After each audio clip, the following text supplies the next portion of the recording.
Exercise पृथ्वी रे नहीं जो मानकर किडनी प्रोब्लेम होची जेपरिक से डायलिसिस होची बा किडनी ट्रांसपेरेंसी होची तो सेमाने नियमित भाव में योगाभ्यास करने आवश्यकता अच्छी केते गुड़े आसन अच्छी जमती आप शशकासन मंडूकासन आपणकर भुजंगासन सलभासन यही योगासन सहित केते गुड़े क्रिया अच्छी हस्तर क्रिया अच्छी गोड़र क्रिया अच्छी बेकर क्रिया अच्छी स्पाइन को से मुवमेंट करेंगे ये सब जिन करेंगे केते मुद्रा अच्छी जैसे अपान वायु मुद्रा गोटे मुद्रा अच्छी जहाँकि किडनी रोगी मान बहुत उपकारी मुद्रा तेणु जो किडनी ट्रांसपेरेंसी हो जाए जो मानकर डायलिसिस रेगुलर होती सप्ताह को 2 थर 3 थर से जदि आमर ये क्रिया गुड़िक करेंगे निश्चित भाव में सुस्थ जीवन यापन करेंगे। प्रथम करवा आम गोड़र क्रिया देखो किडनी पेसेंट मानकर गोड़े विशेष भाव में दर्द आसे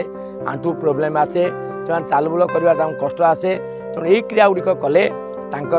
गोड़ सहित किडनी ठीक रमें प्रथम गोटे आसन उपर बसीजा कारण योगासन कला बेले आप तले बसबेनि जेको आसन उपर बसबे कारण आम देहटी